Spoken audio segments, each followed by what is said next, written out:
Hey guys, have you heard of Goldbelly? It's this amazing site where they ship the most iconic, famous foods from restaurants across the country, anywhere, nationwide. I've never found a more perfect gift than food.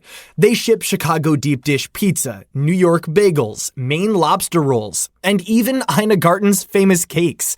So if you're looking for a gift for the food lover in your life, head to goldbelly.com and get 20% off your first order with promo code GIFT. Support your immune system with Airborne's most complete immune support formula yet.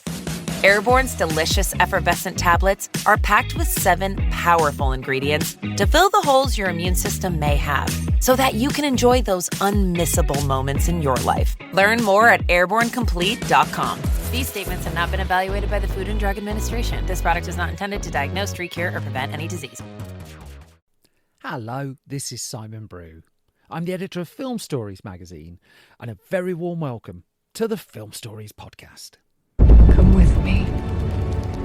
And I show you how deep the rabbit hole goes. And movies that had stories. That the story just sucks them in. This is just the beginning. Stories. We would be honored if you would join us. Hello, and a very warm welcome to Film Stories with Simon Brew. I am Simon Brew, as always. There's absolutely everything you need to know about me. The aim of the podcast, though, is given away by the title. I'm here to talk of the stories of films, and I tend to talk about development stories, production stories, marketing stories, release stories, all the ingredients, really, that go towards making the films that we know and sometimes love. Just that, the films that we know and sometimes love. The films I tend to cover on this podcast, they lean more towards the mainstream than anything else. They're films I'm interested in or invested in to some degree. I'm trying really hard not to do snark. I'm trying really hard not to punch down. This podcast is a celebration of cinema and a real appreciation that somehow films manage to get made. What you've happened upon here is a very special episode of Film Stories, one of my occasional specials where I bring in a filmmaker to talk about their latest release and or their body of work. In this case, we go to some quite interesting places. I hope you agree with that. My guest on this particular special episode of the podcast is Baroness Beeban Kidron. So just a little bit of setup here. Beeban Kidron, as a filmmaker, has directed a whole bunch of film and TV shows, and we're talking really about the first half of her career here. So in 1983 she broke through with the documentary film Carry Greenham Home. Then she got this theatrical release through. In 1988 a British film came out by the name of Vroom, starring Clive Owen. In 89 though she really broke through with the BAFTA winning adaptation of Jeanette Winterson's Oranges Are Not the Only Fruit.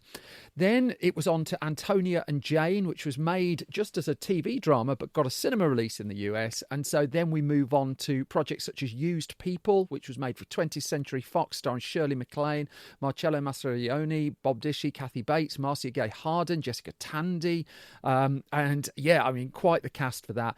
We very, very briefly get towards To Wong Foo, Thanks for Everything, Julie Newmar. And then we also talk about a film she made in 2013 called In Real Life, which basically is a turning point in her career, as you will hear towards the end of this chat. So a load of film chat in this. She mentions her husband at one point. Her husband is Lee Hall, and just remember that when she mentions what film he had at his birthday party. I'm going to set this up with a collection of just a couple of snippets of clips from Baroness Kidron's assorted films and TV productions, and I'll go straight into the conversation with her the other side of this. The people who invented the internet had no idea that this would become the basis of society. You don't have to be so nervous, you know. I'm not nervous. You want to get us a room? All right.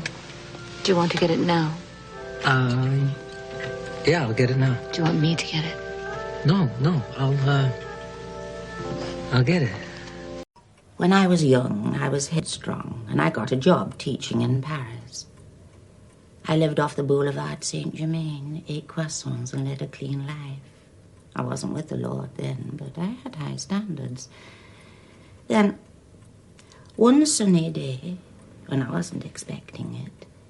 I met Pierre. Or should I say Pierre met me? He jumped off his bicycle, offered me his onions, and said I was the most beautiful woman he'd ever seen. That then was a collection of clips from the work of Baroness Beeban Kidron, who I'm delighted to say is joining us for a Film Story special podcast episode. Hello, Baroness Kidron. How do we find you today? Hello, hello. Slightly with my head in election matters, but otherwise good. Okay, so if we occasionally segue off into strange election things, that will be why. I get that. Proof that I've done a bit of research ahead of this. I have to ask, what was the only Carry On film as a child that you didn't watch? Oh, gosh. I've been watching a lot of your TED Talks over the last hour or two and a lot of your presentations. Do you know what? I can't remember, but Carry On Up the Khyber, was it? And we watched it, and then we watched it for my husband's 40th birthday. What a treat. What a disaster that was. Was that the surprise film for him? That would be amazing. He actually chose it, but I think that his friendship group were a little bit horrified. Times had moved on. Let's put it that way. I understand. There is a lovely quote on your website from a man called William Perrin that talks about it's about where you are in your personal story now, but he says of you, I've worked in public administration, different forms all my life, and I've never seen anybody who gets shit done like this. That his quote.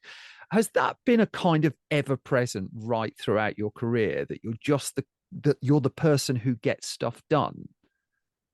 I don't know. I would put it slightly differently, which is, you know, as someone who comes from the creative industries and specifically from the film industry into politics, I think there's something about the way that we are trained. I mean, nobody goes, you know, oh, whoops, I missed Times Square on Christmas Eve because I forgot to make my movie, or I didn't manage, or it all went horribly wrong. And I think in the world of politics, there's sort of more acceptance that things don't happen, that things might not eventually show up the way you want them to be. But actually, if you're trained as a film director, no. It's like you're used to the blank, you know, they're used to the blank canvas, and your job is to draw all the talents of all the people towards this vision of what's going to happen on the night, and the night always comes. And so I think it's less a sort of individual gift and more the fact that actually, although people think of creative industries as being sort of fluffy and lovey, actually really hard-nosed, and people get shit done. So I take the badge of honor, but I take it on behalf of my community rather than as an individual person. I would wear it if anyone said that about me. No questions asked. I look in this podcast. I mean, I love talking to filmmakers and trying to find really the pivotal moments in their story. And I mean, very early on, you've talked about this in interviews before. You went through a period in childhood where you couldn't talk for a year after, I think it was throat surgery or throat operation or something like that. And you told the story of how you were given a camera by a family friend. Now, the thing is, in my head, it's that lots of kids get given cameras. I appreciate not many weren't able to talk for a year, but I mean, you're given this object, and I'm just wondering how soon does it kind of become a eureka moment to you? How soon does it open up a world? Well, it's interesting because I would say very soon. I think first of all, because I couldn't speak, I really was on the outside, and there is nothing like being on the outside to really understand, you know, where the power is in the room, who gets what they want, who speaks, who doesn't speak, who gets noticed. But also just in your environment, you start to look differently, don't you? You just start to see more because you're engaged less. So I think quite quickly is the direct answer to your question.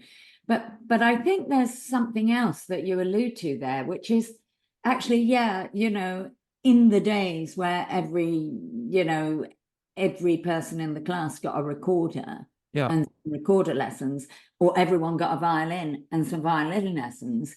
Not everybody became a virtuoso. Yeah, just those me. people who did have a talent or did have an appetite or did have, the combination therein, they, through having the recorder or the violin, became musicians. And so I think you're right. Not everyone who's given an object finds their life in that object. But in a way, if you give an object to enough people, some people will. And I just was lucky. A combination of its suitability for me and the conditions under which I got it sort of propelled me into this world of just being endlessly curious about other people. And I think that if there's one thing that sort of is the theme throughout all my films and throughout the work that I do now, is possibly just that I'm a nosy bastard who was given a camera and liked having a look. But also that theme of the outsider that you touched on there. I'm jumping well ahead in my questions here, but there's a moment when you were making used people in Hollywood in the early 1990s. And there's a Los Angeles Times interview you gave around that period where you were asked, weren't you intimidated by working with an ensemble of, let's face it, now when I watched the film last night, now when they sell you the film, they put 4 Academy Award winners on the bar. Was it kind of like, it's easy to draw like lines that aren't necessarily clear and stuff like that, but was there a little bit of like that insider tendency that kind of made that a bit easier, that perhaps people inside Hollywood couldn't understand? Yeah, I think that it's a funny thing, because I was actually talking about this the other night, and the conversation went, everybody thinks they're an outsider. Do you know what I mean? Interesting. They're an outsider. So yes, I was an outsider. I'm going to give credit where it's due, because the ultimate producer of that film was a guy called Larry Gordon, and he at one point ran 20th Century Fox, and he was big moguls. And he rang me up the night before we started filming, and he went, "Don't let them smell the fear." And I remembered howling with laughter. I said, "Larry, I wasn't frightened until you said that. Now I am frightened," etc., etc. But actually, when I walked on the set next morning, there was something quite difficult that happened. Yeah. And I thought, Larry said, "Don't be frightened." And I just kept walking and walking through the difficulty, meeting the difficulty, and I do think that is something that you can learn. But I spend a lot of time with young people, and a lot of young people come and ask me both about film and about technology and even about just how to run a life. And I always end up saying, everybody will tell you there's rules. Yeah. But there aren't rules. So don't wait for permission. Yeah. You just gotta start walking, be moral, look after the people around you, but do what you think is right. Do it. Don't wait for permission. And I think that I had that from a very, very young age, that I wasn't waiting for permission. I was just walking through, and I will never forget Larry's voice in my head. He's still a friend of mine. Yeah. He's in his late 80s. And I kind of go, "Larry, you changed your life when you told me not to be frightened," because I don't think I've ever been frightened since by anything that was of that ilk. I've been frightened by illness or anxiety or something happening, in the world, but I've never been frightened sort of about a status matter or about taking the room, because that's your job.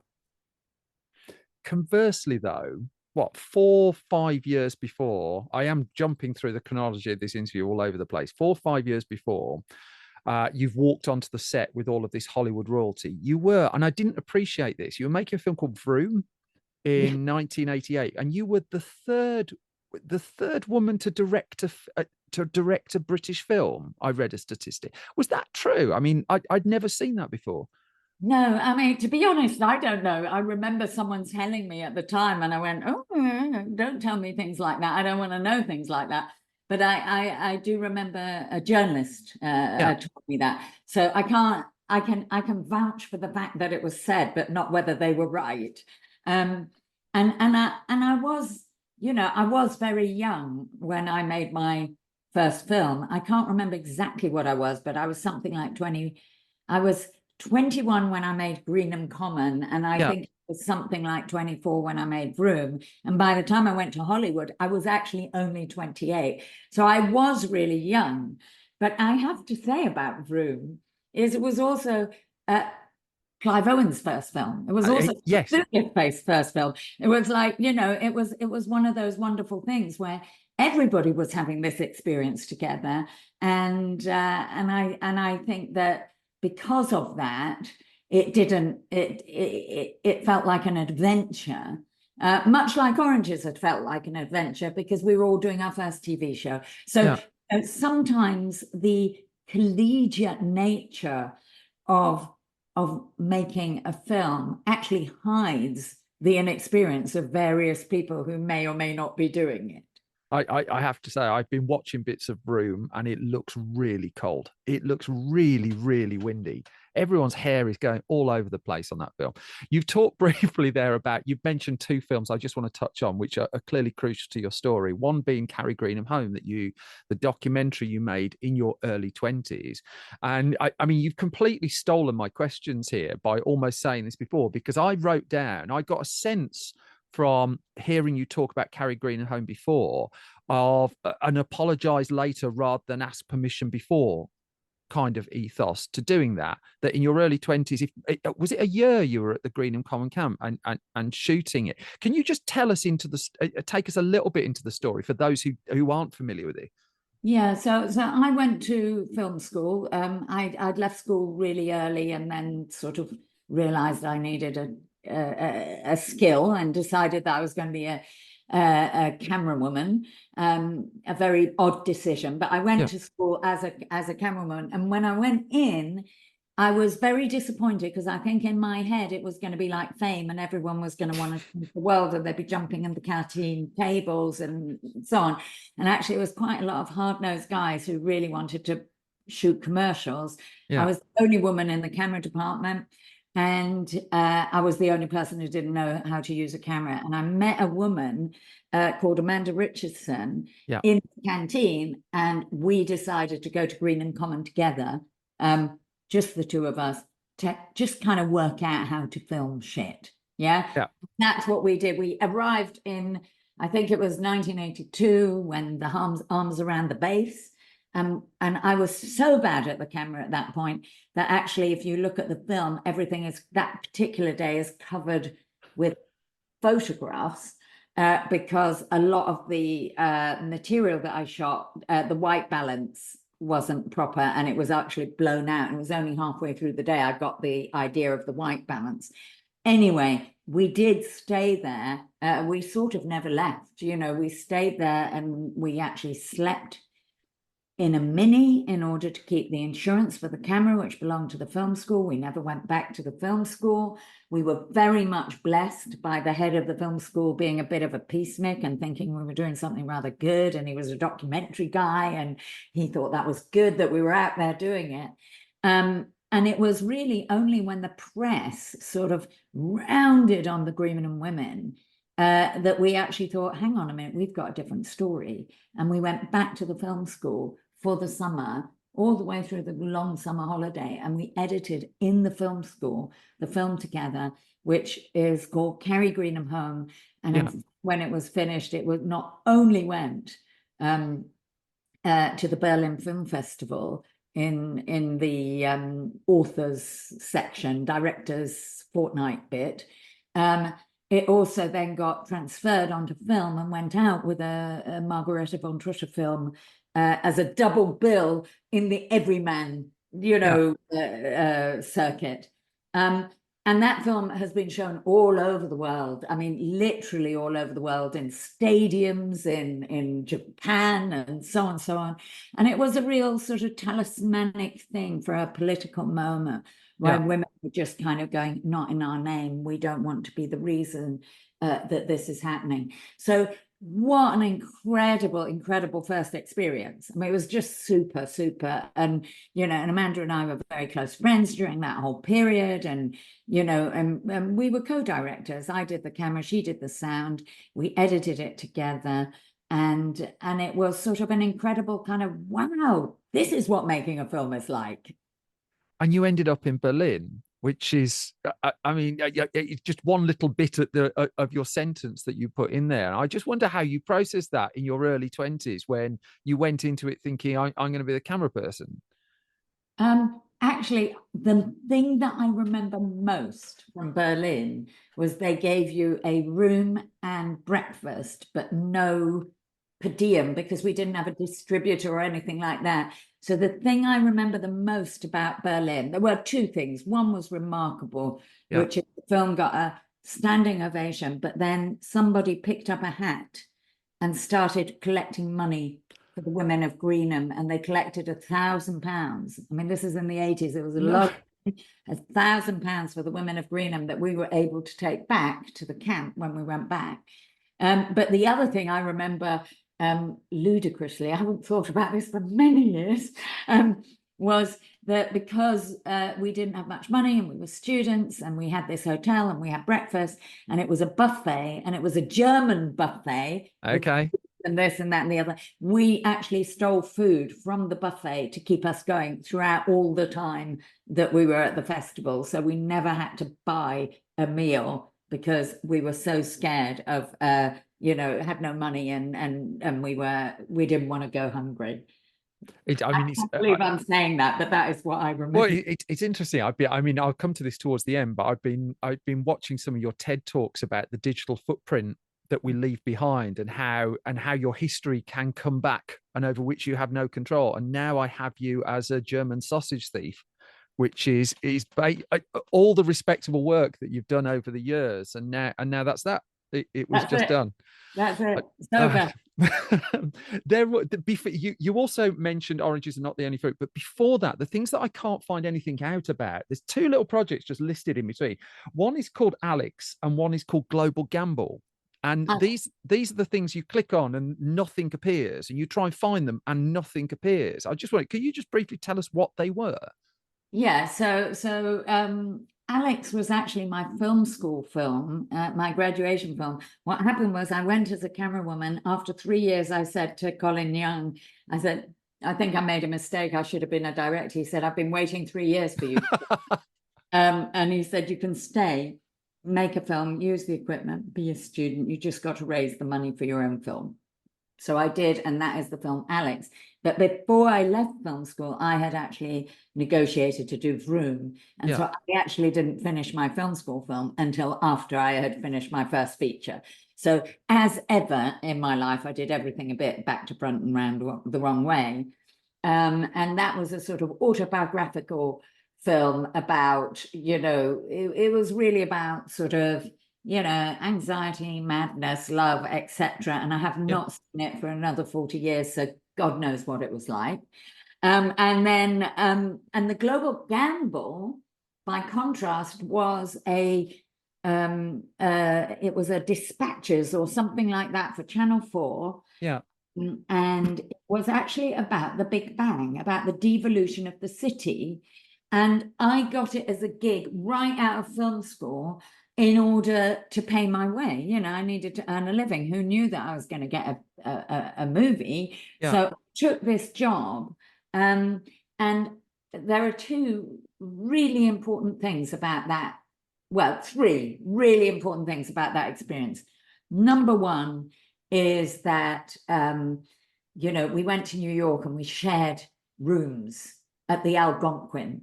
Yeah. Because for some reason, the producer thought it would be glamorous to stay at the Algonquin, you know, because of the history of it all. But it was so expensive, we didn't have the budget. And she didn't give us any choice about whether we did this. And I remember thinking, must remember to have in my contract a room of my own. Yeah. The second thing that was really fascinating, if that is so the wrong word, but I'll let anybody listening judge what the word should be. No worries. It involved interviewing a great many people in the financial sector, you know, but high-end people in Citibank and places like that. And every time they walk in the room, you know, when I'm standing there, they'd walk up to the camera assistant and shake their hand because he was a man, a tall man, and they assumed he was the director, not me. So it was like a joke. It was like a joke. There was no concept that I might be the director. There wasn't even a moment's hesitation. It was like straight to the camera assistant. And then the third thing, and this is sort of more interesting at a political level rather than a film level, was that I remember one of the people, and I think he was like, you know, vice president of Citibank or one of these big banks, he said, the devolution of the city will be a disaster and result in a crash. But boy, is there so much money to be made on the way. That's cheery. Cheery. Put it out on telly, and actually in the 2008 crash, I tried to find the tape, and I talked to the journalist who did it, and we talked about it. And I think, you know, I think about that now in my new political life and think, you know, about our capacity to ignore the obvious. Yeah. You know, that actually a lot of what happens to society is actually seen ahead, but the forces that exist, including our own inertia, not limited to, but including our own inertia, allow us to ignore it. And I think we're in that place now with a number of different issues that we're not looking clearly, and we're not looking, you know, harshly at what the obvious trajectory of certain things are. And so I do often think about that. There is a classic Yes Prime Minister sketch, isn't there, about how they take things from you, a slice of salami at a time, which you can just transfer to so many different things. Take it a little bit while you're not looking, and then all of a sudden, like 10 years, it's just all gone. Yeah. If only politics was run by the script writers of Yes Minister, everything would be better. I tracked Jonathan Lynn down once to ask him this, and I'm a nerd from the Midlands. I know no film people or anything like that, so it did take some tracking. And his explanation was he just took all the civil service, took select members of the civil service out, bought them lots of red wine over lunch, and just wrote down what they said. And so exactly what it was like in his eyes.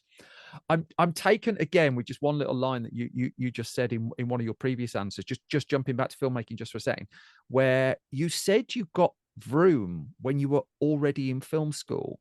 And you then talked about you got this dispatches straight out of film school. Was this the impact of the Greenham Common film? Right? Were you on radar? It's just and the reason I asked this particularly is I grew up in the 1980s where film was merchant ivory in the UK, and I've got no, you know, if you love merchant ivory, you love merchant ivory, but that was it.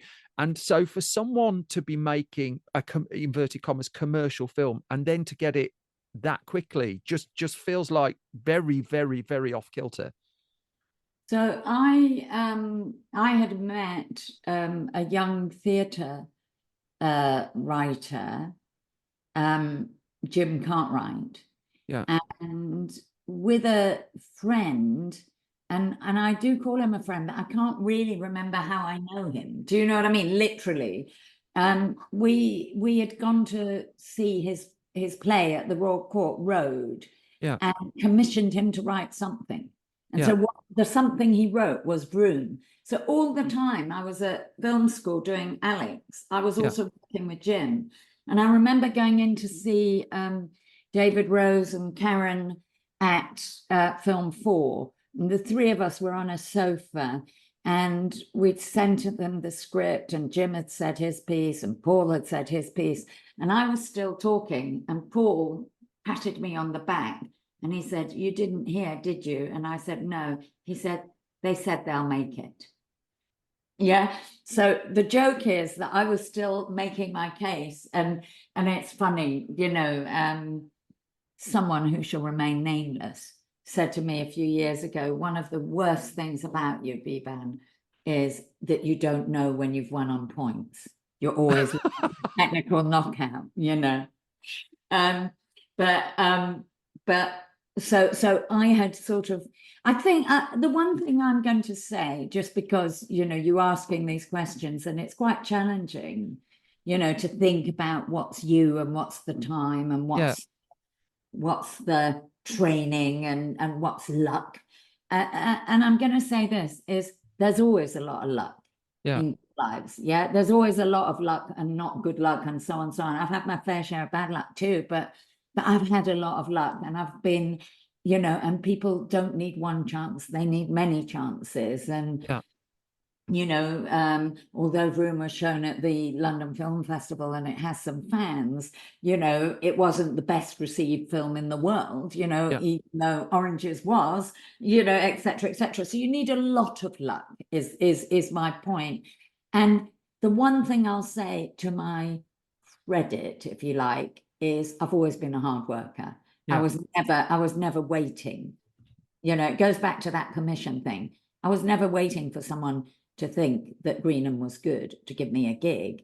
I was actually thinking, oh my God, I'm leaving film school. How am I going to pay the rent? And I got this gig for Channel 4 Dispatches. And when I was at film school, I used to actually do, as often as I could, a day in the studio with a camera for educational TV. And, when I went to the theatre and I saw a play I liked, we sat down with the writer and gave him some money to, God knows where we got the money. I don't think it was very much.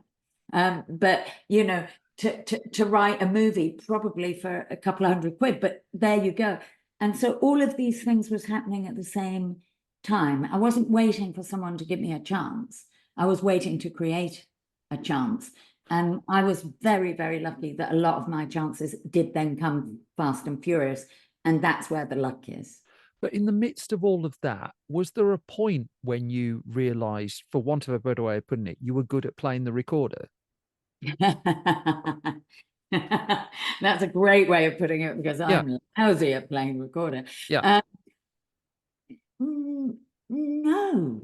I mean, no, because a creative life is one sort of bedeviled with disappointments, I mean, the day before you start shooting is probably the best day of your life, because you've persuaded everybody it is going to happen and nothing's gone wrong yet, so and then I do remember, and this is sort of part of the whole story of my life, is I do remember that people, when they like what you do and they reach out and they tell you, that gives you fire in your belly to do it again. And so I've also been quite good about telling other people when I've liked their work. And some of that has actually resulted in me being involved with them in pieces of work. So I think,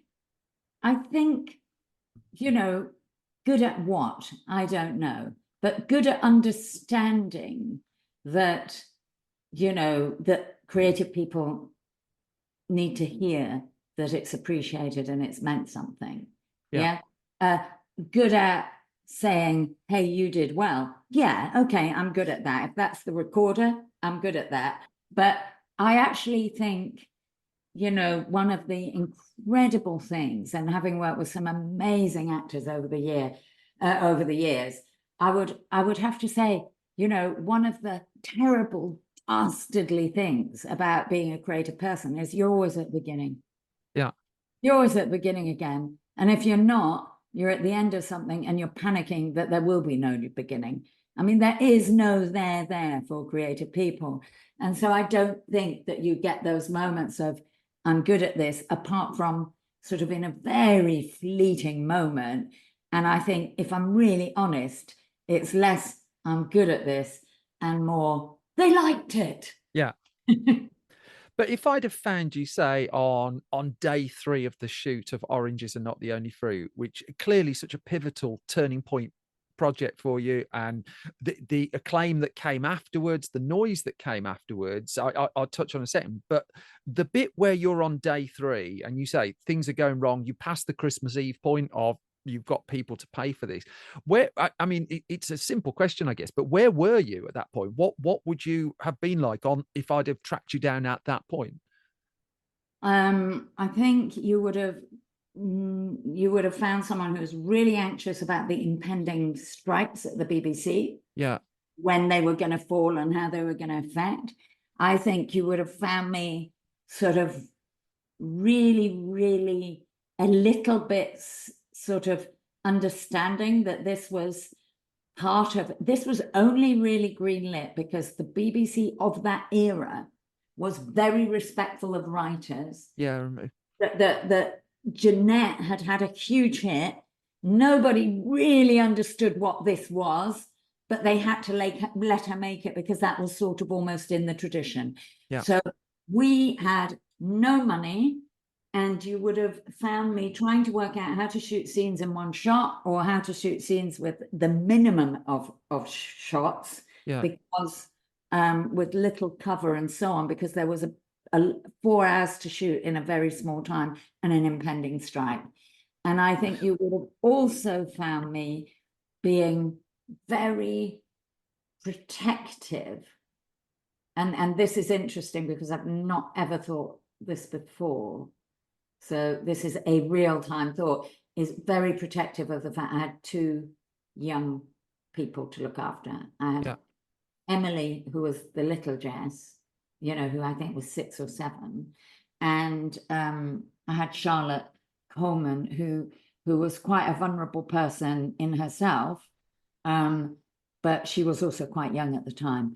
And so, you know, I think that arms around them would be where you found me, and trying to keep all of that away from all of this on the set. Sorry, I'm making it. My arms are hugging invisible actors here, but that's what I'm thinking. I mean, you talk about the protection and the putting your arms around. I mean, that's almost a conversation that took 30 years after that to happen in the industry as well. The point where you are in, because you talked before as well about it was a lot of you doing this pretty much for the first time as well. And by the sounds of it, you had the protective cover of Jeanette's writing and the BBC sort of letting you to it. When, though, in the midst of all of that, was it at its most vulnerable to you? I want to say one moment where I felt vulnerable and turned out not to be, which is that eventually the strike was called when we were doing the love scene between the 2 girls. And all the guys on the trucks were the people who heard the call from the union first. None of them said a word until we finished that scene. Yeah. They called the strike after, when it was done, when it was finished. We were in a set, in a closed set. Yeah. No one was in there, you know, apart from Cameron, myself, and the girls. And they did not call a strike until it was over because they didn't want to hurt or upset or interfere with something that was at the time considered very, very radical and so on. So there I was at my most vulnerable, but I was protected by a different group of people. And I think that the other time I really do remember, and I'm not going to name names, but someone high up in the BBC came and saw the first episode cut together, you know, when we finished it, watched it, you know, sort of director's cut thing, watched it, stood up and went, "That's not very BBC, is it?" Left the room. And I remember talking to Philippa Giles, who was the producer at the time, and I went, and the editor, and I went, "Is that a good thing or is that a bad thing?" Your website could have had a load more quotes than the one I just read at the. See. I'm still at that. I still like the one that you don't know when you've won on points. But I mean, You could add pages to that site. I'll just add this podcast, and lovely. anyone I'll take it. I'll listen. take it. I mean, oranges are not the only fruit, as you've talked before in previous interviews. Went on to be something really, really something, deservedly so. Thrust you into an international limelight as well. I confess, I watched it about 3 years later on video. Someone just said, "Watch this." We just sat and watched the whole thing. I was just like, "Holy shit!" You know, this I've not seen anything like this before. The response that you were getting when it went out, though, and I do want to touch on this. I don't want to gloss over it. Because you've talked in previous interviews that 60% of people, I think it was saying, "I'm not going to watch this. I'm against this." And I wonder if one of the most satisfying things of that particular production was changing people's viewpoint, that you presented a different perspective. Do you know what? It isn't, funnily enough. I mean, you know, obviously that's enough. I mean, that's fantastic. And changing people's minds is something I'm very keen on doing in many respects. Yeah. But do you know what? The absolute kind of, you know, glorious thing about that is I can't remember when it was made. You probably know, and I can't remember, but it was in the mid to late 80s, right? 89 oranges, not the only fruit. Yeah. So it's 89. And I would say that as recently as in the last 3 months, someone's come up to me and said, "You made oranges. Thank you very much. That helped me. I talked to my family. I came out. It was incredible. Thank you so much." Yeah. Yeah. And that has happened. That has happened for all of those decades on a regular basis. And there is something very funny that I said to a friend the other day. It was just sort of a bit of a random call. And she goes, "How come you keep on getting so many ministerial meetings?" And I go, "Because most of them either have watched Tu Wong Fu or Oranges Are Not the Only Fruit, and they want to meet me." Interesting. It's the assistants, not the ministers. Yeah. Assistants, you know, and somehow I get in on that thing. Anyway, that was just a joke, but you know, my point being, my great and enduring satisfaction, you know, is the fact that it meant so much to so many people who at the time really did not have a voice, did not have a public representation, and did not have, you know, a sort of a sort of mainstream public outlet. There's always been fantastic material, you know, done, you know, but it was mainstream. It was on BBC Two. Yeah. Your mum could see it.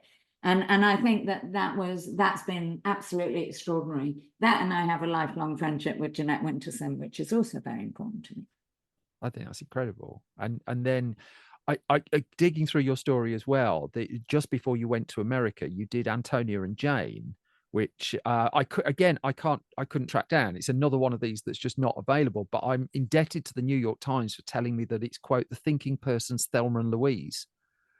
I mean, I thought Thelma and Louise had thinking in it as well, but that notwithstanding, that's not a bad quote. But I mean, you said when you went to America, you went with these two productions of two different styles of productions, really, that almost like were a calling card of what you can do. But Antonia and Jane just seems to be the one you're not asked about. I'm just wondering if you've just got a memory of it, if that was of equal importance to you.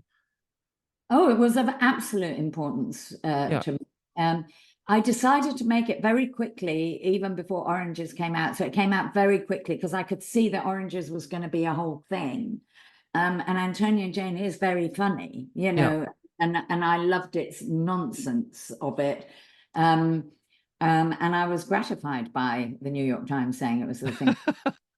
In fact, it was distributed in America by none other than Harvey Weinstein. Yeah. And at the time, Harvey was having some trouble with Miramax, and he apologized to me some years later because he said that should have been a huge hit, and we just didn't give it the attention and the money that it should have had. But it was very crucial, actually, in my trajectory, because two things happened to me. The first thing is that someone in Amblin, which was Steven Spielberg's company, saw Antonio and Jane, and they gave it to George Lucas, and George saw it, and they decided they liked it, and they were the people who paid for me to go to America. I was not sitting here waiting to go to America. They sent me a ticket. George Lucas and Steven Spielberg, 50-50 paid. Did they pay for a breakfast buffet as well? No, it was even it was even better than that, which is that I had dinner at the Beverly Hills Hotel arranged with George Lucas, but in my stupidity, I imagined that the man George Lucas must be very, very old because he'd done so many things, and he thought I was a man. So we sat opposite each other waiting for the other one to arrive, and it was the maitre d' who put us together, and we had a fantastic dinner, and it was one of the great dinners. And he in fact asked me if I wanted pudding, and I said, oh, I'll share one with you. And I think it had been decades since anyone thought he had to share a pudding, so we shared pudding. Anyway, the long and the short of it is that it was Antonio and Jane that really got those guys interested in me. I was offered a film by George. I didn't take it, but I was in America, and I was excited to be in America, and I drove across. I was going on my way to Colorado, driving across America. I was in America. And on the way, I actually ended up reading the script that I'd been given of Used People. Yeah. And Used People, I was given because Larry Gordon had seen Oranges and Not the Fruit. He says to me now that it was his cleaner who had seen it and told him to watch it. So, the whole insanity, and that's what I mean at the beginning of saying, you can't claim these things without accepting that you've had a bit of luck. Everybody gets the knocks, everybody has to do the work, everybody has to do the thing, but you also get lucky. And when I read Used People, I turned around. I never got to Colorado. I turned around, I drove back to LA, and I went to have a meeting with Larry, and he gave me the film. The Los Angeles Times has been very helpful with the interview you gave in the early 90s, because you're quoted in that interview as saying, I was getting offered, and this is, I mean, as what, a 30-something British female director going to Hollywood for the first 28. time. 28, I apologize. And you're quoted as saying, I was getting offered greenlit films, pay or play offers. Instead of accepting them, I went into a period of development on Used People and decided to stick it out.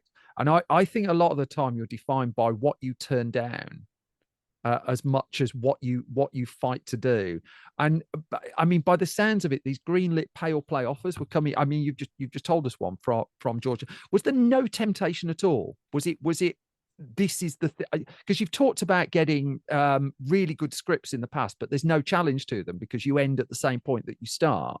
Whereas with material that's close to your heart, you've kind of seem to have had a very different visceral reaction. Yeah, no, listen, I mean, if I was listening to this interview at this point, I think, God, what an arrogant bastard. But I'm actually going to say something else, which is you're not wrong that you're defined by what you don't do. Yeah. And I didn't do a number of things that actually history would say were a huge mistake that I didn't do them. So let's not be too smug here. Yeah. I think the thing, I did think about the George thing just because I really liked him and I really would have been fabulous to work for him, but I just couldn't see it for me. Yeah. The Used People thing, which was about, an elderly person's love story, and it was between an Italian and a Jewish woman, just sort of spoke to my sort of cultural interest and the eccentricity of it. And I love the script, and Todd Graff, who's also a very good friend of mine still, who wrote it, just was, my idea of heaven as a comrade in arms. So, there's a lot of things. And as I say, I'm still friends with Larry Gordon. He's probably my last remaining sort of regular Hollywood friend after after years being out of the business. And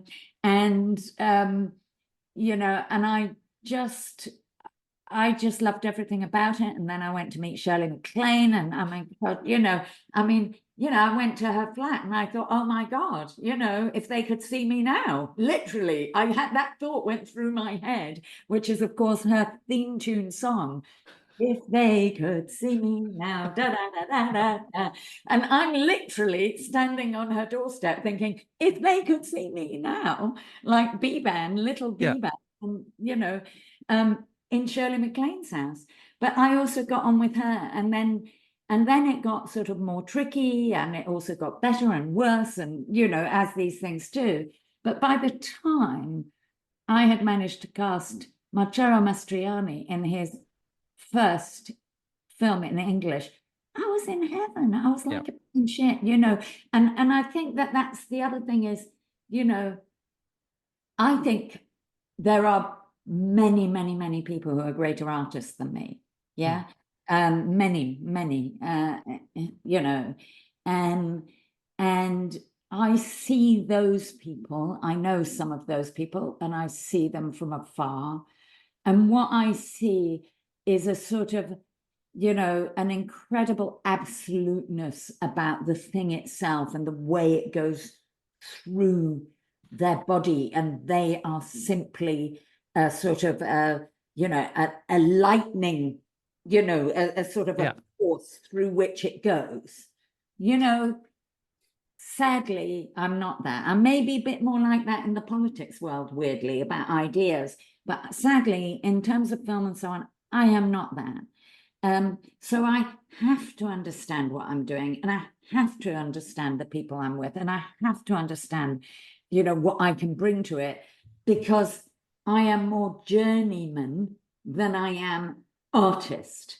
And, everybody can long for something that they're not. It would be amazing to be that kind of artist. But I think it's also very painful for those people, because they don't even, that sometimes being an artist like that just feels out of control, for the person who is that person. So I have no regrets about what I did do. I have a few regrets about what I didn't do. I've made a few really shitty choices, and I've made some great choices. But I think what I'm trying to say in my own way is, I'm not so smart. I just kind of was on this journey, and this thing didn't make sense, and that one did. And so I did that one, and that one leads to what people think you can do next time. And sometimes you go, no, I don't want to do that again. And so the next different thing comes in, you take it. Or you go, oh, I haven't quite finished that. I'll do that again. So, I think people think I've had a very weird career, and they never understood why I wanted to do documentaries in between the films, because I could have made more money and maybe more impact by keeping on making films. But, I was always attached to the real world, and I've always cared for it. And I've always felt that the stories that we make and we share, even now, you and me in this moment, are part of making the world different. So maybe listening to this somewhere in the ether will be some young woman who goes, oh, well, she can do it, I can do it. And I know that some of the women who've come after me did feel that. If she can do it, I can do it. There was a particular young woman in the cast of Used People, though, that Emma Tammy. You cast her as young Bibby in Used People. Last year, she had a $250 million grossing film that she directed. She did the Five Nights at Freddy's movie. I'm watching it. I was just like, I know that name from somewhere. And there you were. You had 4 Oscar winners and the director of a blockbuster horror movie. That's what they should update the box of that. Unbelievable. If you see it, you can do it, right? You see it, you can do it. It's that ethos writ large, I think. You know what? There's someone who you'll know probably is Patrick Marber, the writer, Marber, writer-director. And I was talking to him about something to do with creative lives and creative industries and opportunities for young people. We were talking about that from a political perspective, and he said something, and it's really sort of struck me, and it's one of those quotes that I pull to my own thought, which is, he said, people always talk about, kind of opening the door to people, to different kinds of people. He goes, but what if you don't know where the door is? Yeah, I get it. That's the important thing. That's the important thing, is helping people see there is a door, then giving them the courage to knock on it. Yeah. Then it's up to them whether they walk through. That ultimately you can't give it, but you can understand that there are structures that make it possible for some people to walk through that door and not others. My time with you is nearly up, I think, and I've got about 3 more films to go, but I hopefully I can arrange a part 2 with you at some point, because I do want to get to, I do want to jump to the end. I couldn't get through this conversation without talking about what you're doing now and the importance of what you're doing now. So if I can rain check coming back to Tu Wong Fu with you, and Hippie Hippie Shake, and Bridget Jones as well, but I just want to acknowledge, I really want to talk about those at some point.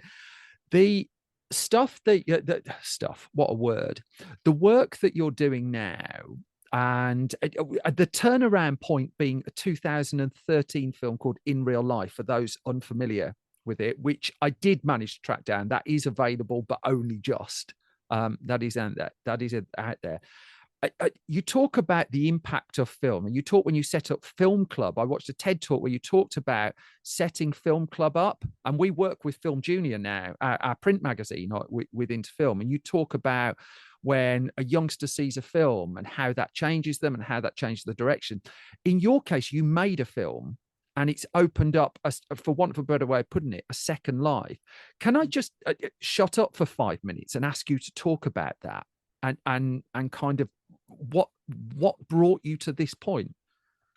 Well, I've already said I always did things that were of interest to me, in between the movies, and it was in 2012 when the phone became a price point that an adult would give it to a kid, and because of Film Club and because of various things, I spent quite a lot of time with kids, and so I knew suddenly they were all behaving a bit differently. It was like they quietened down and they got more restless and they were all eyes on the screen. And I thought, oh, that's interesting. Anyway, interesting in my world turned into almost a year in the bedrooms of teenagers. And, if they were gaming, I was watching. If they were watching porn, if they were falling in love, whatever they were doing, I was doing. And somewhere on that journey, I discovered 2 things. One is that actually all this sort of googly, twittery, sort of baby book language was actually hardwired and privately owned, and was setting the agenda. And then the second thing I worked out was that actually it was designed with adults in mind. In fact, no care, consideration, or issue had been put in. And that was, for me, as much about the addictive quality as it was about the content. But also, as we have now seen, the recommending content, recommending self-harm, recommending things that were just simply inappropriate for anyone, but certainly if you're at a vulnerable age.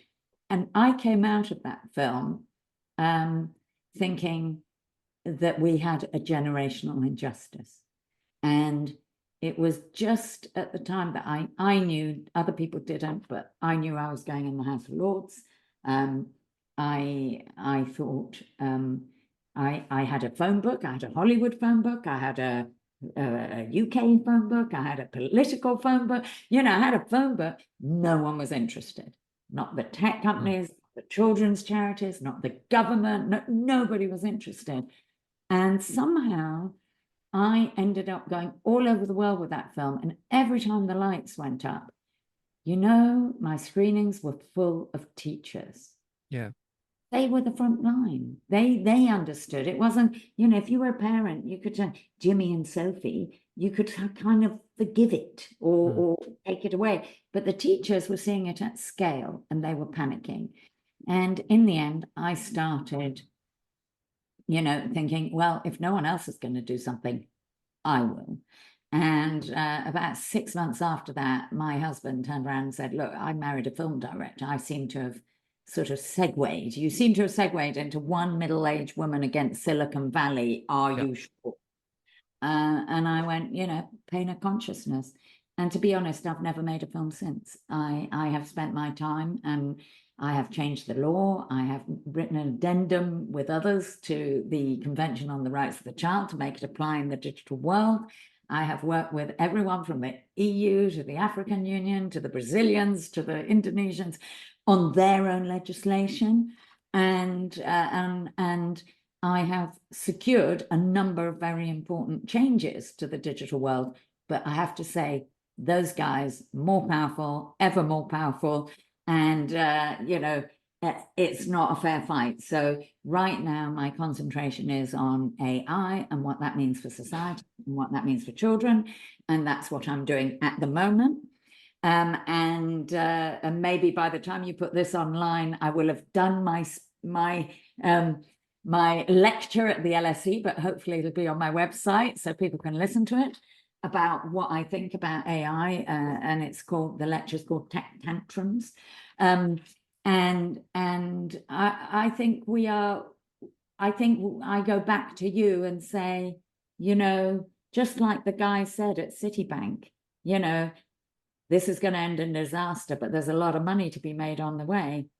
Here we are again, and nobody is really listening. So I'm afraid that's what I think. And isn't it interesting that my first film and my current job, 40 years apart, are actually effectively the same thing. All traceable back to someone giving you a camera and putting a still camera in your hand. What a remarkable story. Baroness Beeban Kidron, thank you so much for joining me on this podcast. This has been a delight. Thank you. Thank you.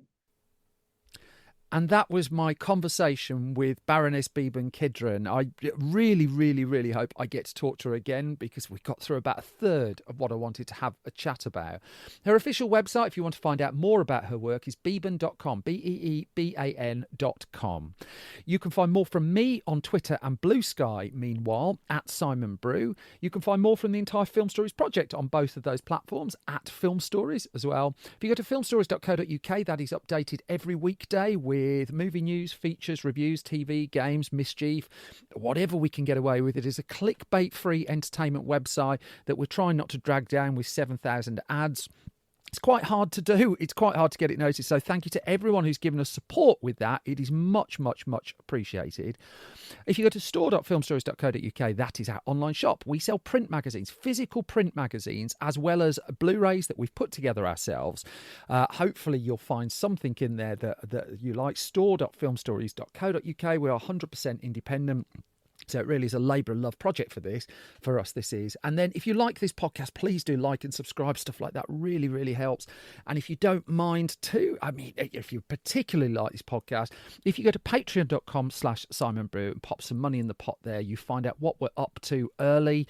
You also get this podcast ad-free as well, and you might want it ad-free. All the funds go back into the Film Stories project as well. I'd like to say they went into a luxurious beach holiday for me, but alas, they do not. Thank you so much for listening, and thank you for your time. Your support of this podcast is massively appreciated. All it leaves me to do is wish you well, and just say take care, look after yourselves. I will be back with a regular episode of Film Stories shortly. Until then, enjoy your movies, and do check out Beeban Kidron's website. Thank you very much. Bye-bye.